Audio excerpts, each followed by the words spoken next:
Chers amis de la peinture, bonjour. Là, je vais vous parler de Pierre Soulages, un des tout grands peintres du XXe siècle et du XXIe, souvent mal compris parce qu'on n'a pas assez de clés pour comprendre cette peinture qui est d'un abord un petit peu difficile. En fait, très souvent, on passe à côté de l'essentiel chez Pierre Soulages. Et ce que j'essaye de faire dans cette vidéo, c'est de vous donner quelques clés pour que vous vous sentiez un peu plus à l'aise et qu'éventuellement vous compreniez un peu mieux cet artiste. Encore une fois, il y a des artistes qu'on pense être des impostures. Il y a encore des gens qui pensent que Picasso est une imposture alors que c'est un des grands génies du XXe siècle. Il y a encore des gens qui pensent que Soulages est une imposture. Et c'est vraiment dommage d'en arriver là parce qu'on fait un petit peu un amalgame entre justement le monde mondain et une espèce d'élite postmoderne qui essaye de nous imposer des choses qui sont inintéressantes et des grands artistes qui vont marquer l'histoire et qui seront là définitivement comme étant des phares de leur époque. Et Soulages en fait partie. En fait, c'est extrêmement rythmique.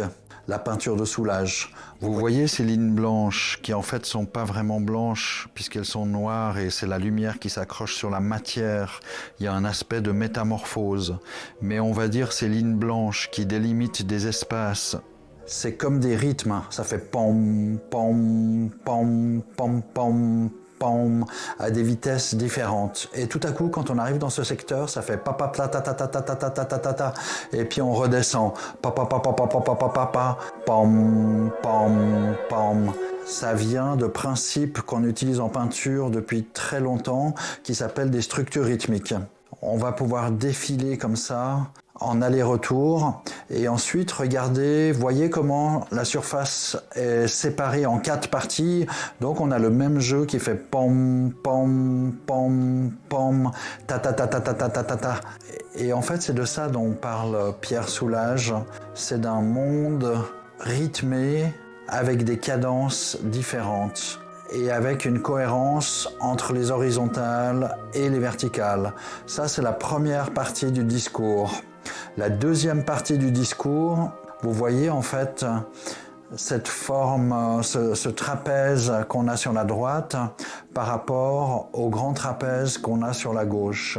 Le trapèze, on ne sait jamais lequel passe devant. Des fois, on a l'impression que c'est la partie de droite qui est devant nous et la partie de gauche qui est derrière. Il y a un décrochement et la seconde d'après, on va sentir que c'est plutôt la partie de gauche qui passe devant et la partie de droite qui est derrière.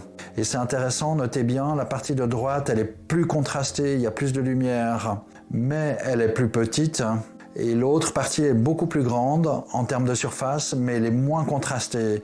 Donc il y a l'idée d'inverser les informations, plus petit mais plus contrasté, plus grand et moins contrasté, pour créer de l'ambiguïté spatiale, pour donner l'impression que c'est alternativement un plan qui passe devant l'autre et ensuite c'est l'autre qui passe devant. C'est un des concepts très utilisés dans la peinture contemporaine, dans la peinture abstraite contemporaine. Chers amis de la peinture, j'espère que vous avez apprécié cette vidéo, que vous avez appris des choses, que vous allez pouvoir apprécier différemment Pierre Soulages. Et surtout, si ça vous a plu, abonnez-vous à la chaîne, appuyez sur la petite cloche pour recevoir les notifications des nouvelles vidéos. Je me réjouis aussi de lire vos commentaires et de pouvoir y répondre.